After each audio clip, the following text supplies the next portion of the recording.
Tawfiq Ramzil, salam alaikum. Alaykoum salam. Alors aujourd'hui, nous sommes dans les locaux de Karama Society pour discuter d'économie durable et d'autonomisation des démunis. Tawfiq Ramzil, merci d'avoir répondu à notre invitation. Merci pour l'invitation, j'en suis très Tu honoré. es un entrepreneur aux multiples casquettes, comme on dit. Aussi l'auteur depuis ton ouvrage Un musulman, c'est quelqu'un de normal.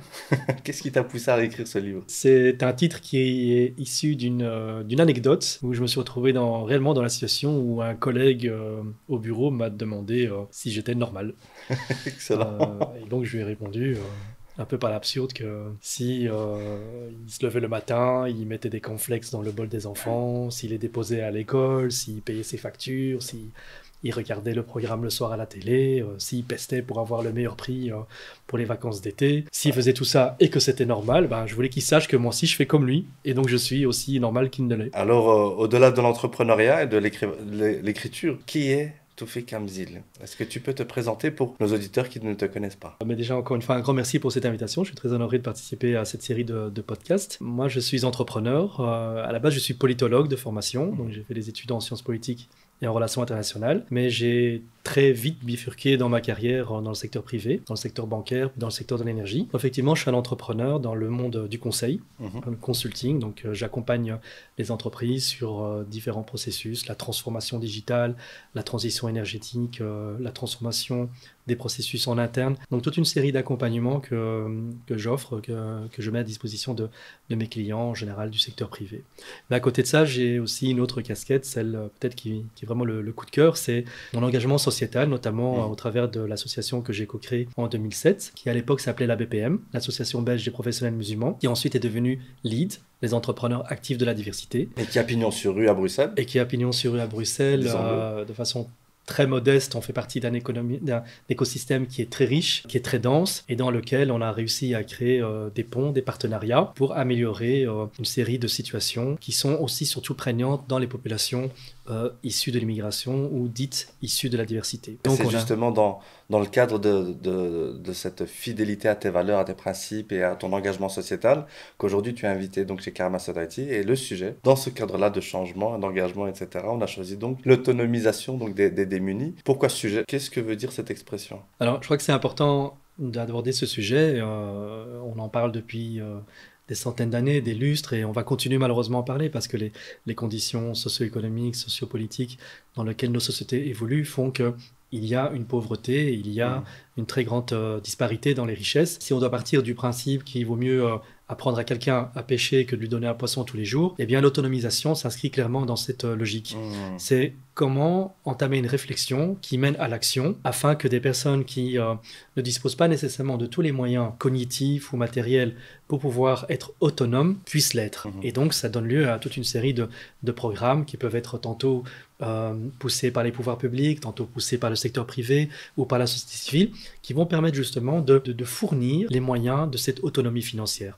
Ça peut être renforcer les connaissances, ça peut être fournir du financement pour commencer une entreprise, ça peut être tout aussi accompagner quelqu'un vers le chemin de l'emploi.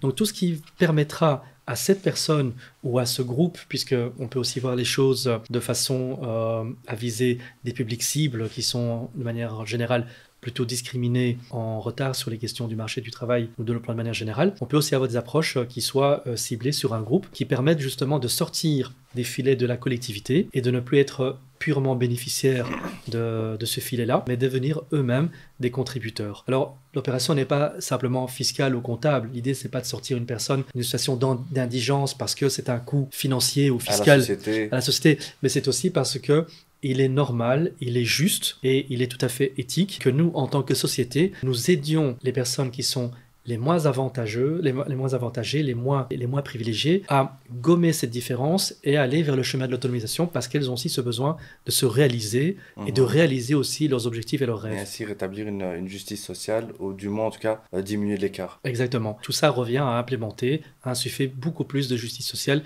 que nous n'en avons aujourd'hui. Du coup, c'est un défi donc sociétal. C'est surtout pas seulement lié à des projets qu'on développerait au tiers-monde, mais aussi en fait pour toute société, on fait face à ce genre de thématiques, à ce genre de défis, et toutes ces sociétés essaient de s'inscrire dans cette autonomisation. Tout à fait. Quelle que soit la société, le paramètre des disparités des richesses est là. Il y a une inégalité. Dans les sociétés les plus riches, plus avancées, les sociétés en voie de développement, on retrouve systématiquement les mêmes patterns, si je peux m'exprimer ainsi. Il y a une pauvreté, elle peut être relative, elle peut être endémique, mais elle est là. Qu'en fait-on? Qu'est-ce que cette pauvreté apprend sur nous, sur notre société? Est-ce qu'on prend le choix de l'ignorer, d'être indifférent, avec toutes les complications socio-économiques, politiques, culturelles et aussi sanitaires parfois que cela peut entraîner, ou alors on décide de la gérer et de faire en sorte qu'on la réduise jusqu'à idéalement arriver à son éradication, même si le travail est faramineux, est assez long. Et donc, c'est là où la réflexion devient intéressante, c'est qu'on peut se la poser à titre individuel, tu peux te la poser, je peux me la poser, comment est-ce que j'aide l'enfant de mon voisin à améliorer ses points en maths, parce que ça lui permettra de passer à l'année suivante, et ainsi de suite, jusqu'à ce qu'il soit diplômé, arriver au marché du travail avec un meilleur bagage, qui lui donne des chances d'accéder à l'emploi. Mais ça peut être le fruit d'une collectivité, comme ça peut être certainement le fruit d'un État ou d'organisations internationales. Donc, je serais même tenté de dire que, quel que soit le niveau sur lequel on se pose, l'individu ou l'organisation internationale, cette question de la lutte contre la pauvreté est une question fondamentale. Et on a tous un rôle à y jouer, même si les moyens ne sont pas les mêmes, même si les conditions d'intervention ne sont pas les mêmes, mais on a tous, moralement et économiquement, une part de responsabilité. En tout cas, c'est un challenge auquel on est tous partie prenante. Quand on présente le sujet de cette manière-là, on aurait du mal à contredire, et ça nous paraît même parfait, on voudrait tous s'y engager, mais quelles sont les difficultés d'implémenter cela? Est-ce qu'elles sont d'ordre culturel? Est-ce qu'elles sont d'ordre moral? Est-ce que c'est une question économique parce que ça coûte beaucoup trop d'argent? Une autre question, mais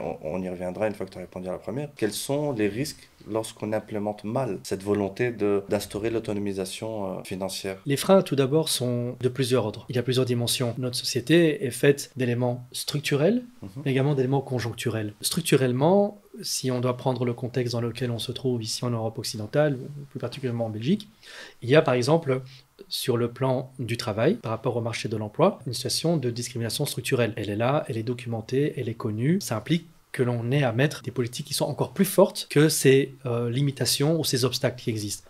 Ça peut être tous les freins à l'emploi, en matière d'éducation, en matière de réseautage, en matière de discrimination liée à différents critères, l'âge, le sexe, l'origine, l'orientation sexuelle. Il y a différents critères qui, aujourd'hui, représentent des vrais freins à l'emploi. Notre marché de l'emploi, il est surtout fait pour une personne lambda qui serait en gros un homme blanc entre 20 ans et 55 ans, et encore, je ne parle pas des 50 plus, mais entre 20 et 45 ans, qui est plutôt de conception très occidentale, voire judéo-chrétienne, qui a fait de très bonnes études, voire école de commerce. Et donc, la société et le marché du travail, on lui déroule le tapis rouge parce que le monde est fait pour cet archétype.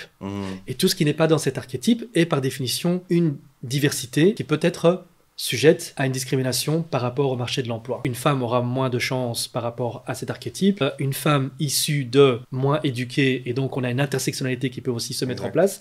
Donc on peut avoir, à un moment ou à un autre dans sa vie, un positionnement de discrimination potentielle sur le marché de l'emploi parce qu'on est dans une catégorie dite à risque. On arrive à 50 ans, on est senior, on est moins intéressant parce que plus cher, parce qu'on supposait ne plus être en phase avec l'évolution des technologies du marché.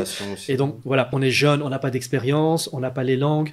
Donc d'une façon ou d'une autre, on a des conditions qui sont discriminantes de façon structurelle. Et on apporte aujourd'hui, les pouvoirs publics, des politiques structurelles pour pouvoir lutter contre cela, mais le travail, encore une fois, est très faramineux. Et donc ça, c'est un exemple parmi d'autres d'obstacles auxquels on fait face parce que notre société est aujourd'hui bâtie sur cette inégalité des richesses et sur une société qui, même si elle explique dans des grands discours en longueur et en largeur, on a tous foi dans la méritocratie, mais on se rend compte que souvent l'état de conservatisme social dans lequel on se trouve est surtout basé sur des privilèges acquis, des bien nés, bien formés, habitant la bonne région, n'étant pas proche du canal, tout un certain nombre d'éléments qui font qu'on est quand même aussi dans une société de privilèges et de conservatisme et que souvent les gens sont arrivés parce que y avait une voie royale et que ceux qui n'ont pas pu emprunter cette voie royale, ils doivent ramer parfois 2 fois plus, 3 fois plus pour arriver au même résultat. Et donc ça fait appel à d'autres compétences, l'abnégation, la résilience, le travail acharné pour arriver en fait finalement au même résultat.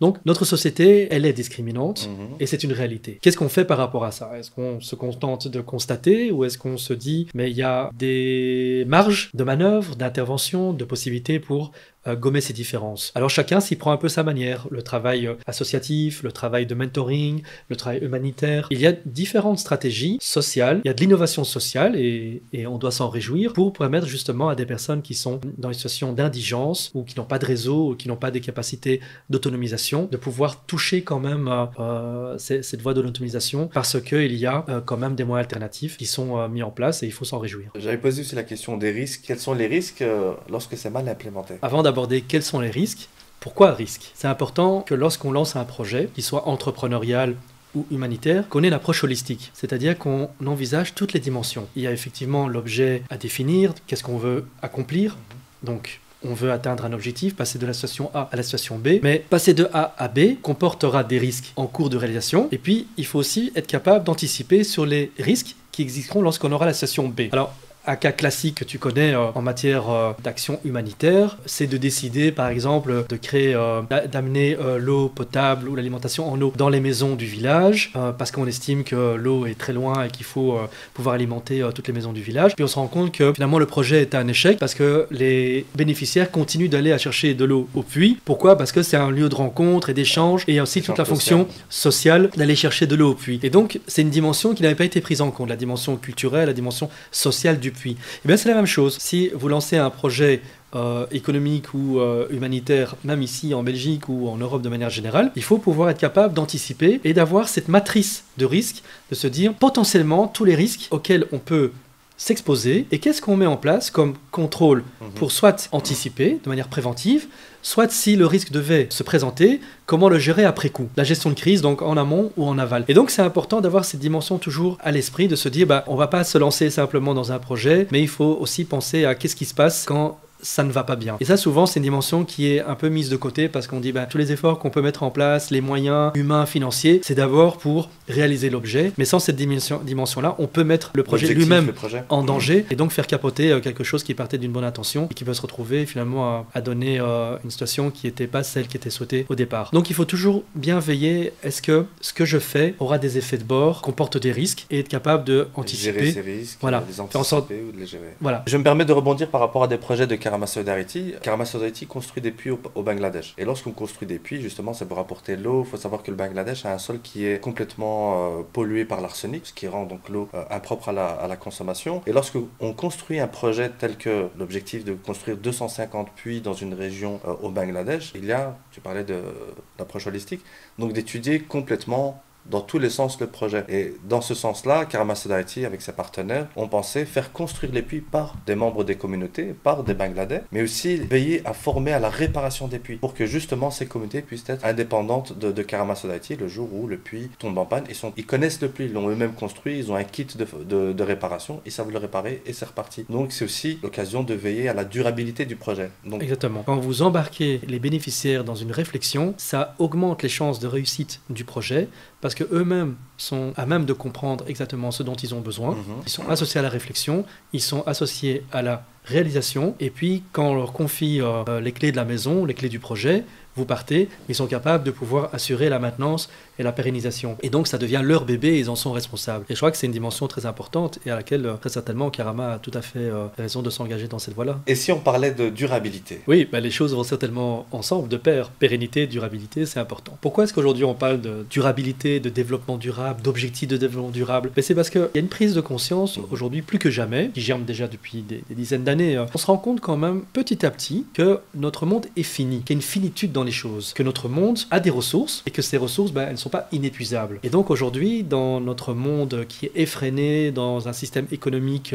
qui produit sans cesse beaucoup plus vite et qui est dans la surconsommation et le surépuisement des ressources, mais également des personnes, eh bien on se rend compte qu'aujourd'hui, ce modèle-là ne peut plus durer. Si on doit continuer à vivre avec ce rythme de consommation et de production, une planète ne suffit pas. Or, on n'en a qu'une.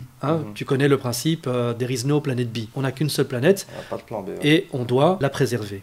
Donc toute la réflexion, c'est comment aujourd'hui et surtout demain, on va transformer nos sociétés afin qu'elles tiennent compte de ce critère de finitude. Préserver les écosystèmes, on doit préserver les êtres humains. Aujourd'hui, l'un et l'autre sont épuisés. Nous épuisons épuisons la nature, et je pense qu'elle nous le rend bien aussi avec tout ce qu'elle nous renvoie comme cataclysme et comme dérèglement climatique, mais nous épuisons également les personnes, parce que la question du bien-être, parce que la question du travail décent, la question du salaire décent, la question de l'esclavage qui continue de persister dans différents endroits du globe. Donc, différentes formes. On a un épuisement dans toutes ses formes, et ceci doit cesser. D'où la question de la durabilité et du développement durable. Alors le développement durable, il va consister à dire que lorsque on initie un processus, vous êtes une entreprise, vous initiez un processus, vous développez des produits, des services. Comment vous allez intégrer cette question de développement durable dans votre processus? Dans la façon dont vous allez sourcer vos matières premières, la façon dont vous allez les acheminer, la façon dont vous allez les transformer, la façon dont les gens vont les recevoir sur les marchés.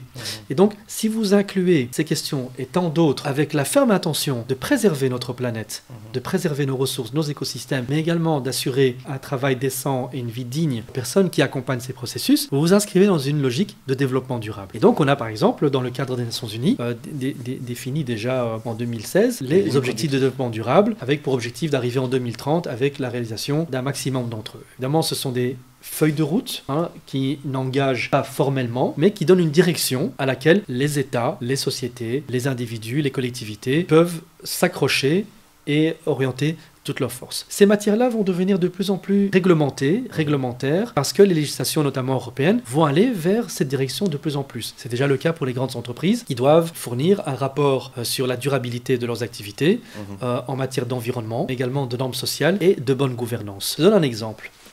Aujourd'hui, quand tu achètes ton jeans, tu l'achètes à un certain prix qui est acceptable pour monsieur et madame tout le monde parce qu'il est considéré comme étant pas cher. Mais quand il n'est pas cher, ça ne veut pas dire qu'il a le prix juste.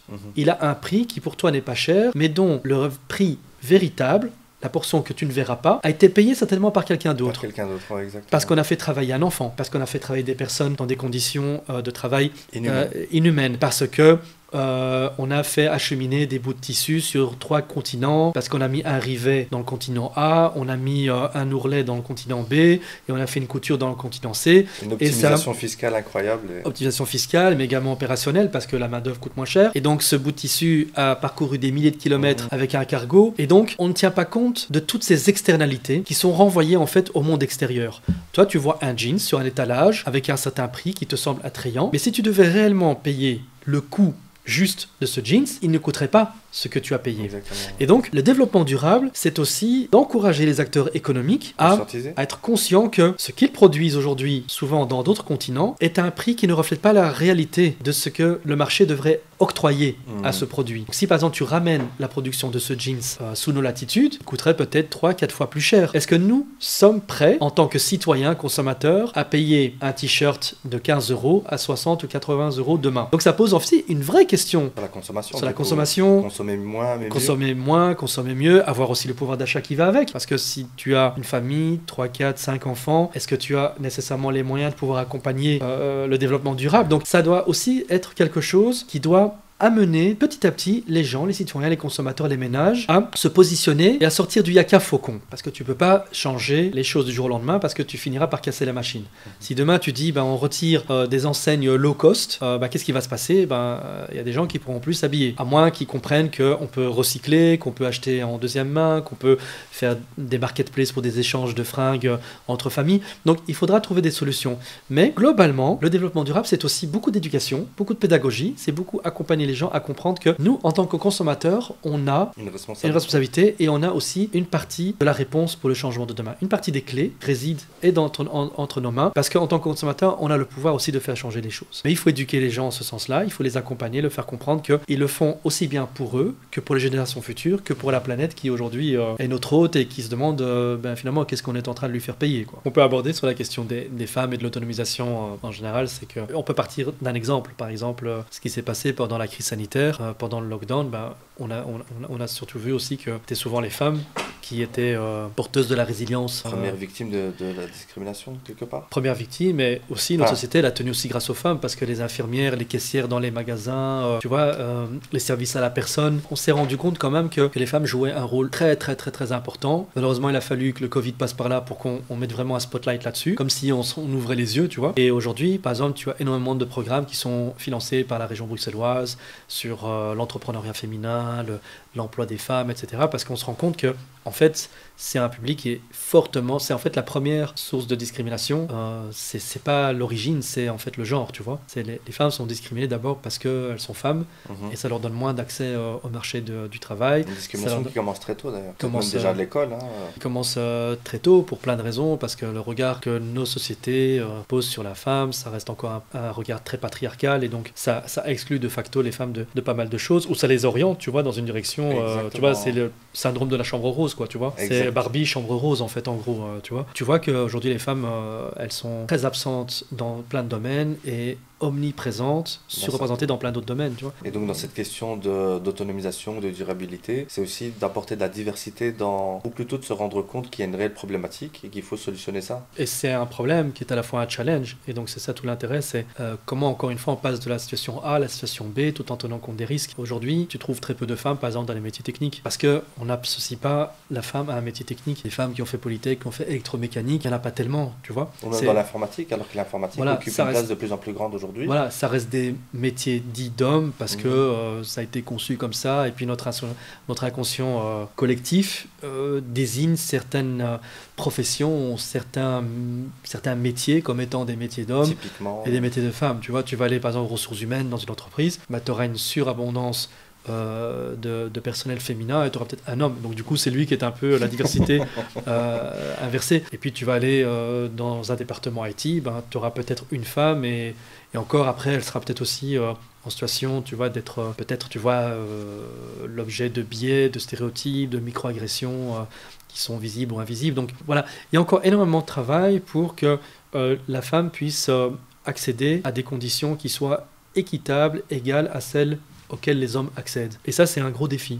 Mais du coup, quand on développe ce genre de projet, on est quand même limité. Donc, est-ce que ça se fait... Je veux dire, on ne peut pas rentrer dans des écoles aujourd'hui et venir et dire, bah voilà, sachez que les femmes, elles ne sont pas obligées de devenir infirmières ou autres, elles peuvent aussi devenir autre chose. Donc, on ne peut pas faire ce qu'on veut, mais comment on peut atteindre nos objectifs avec... Alors, on peut.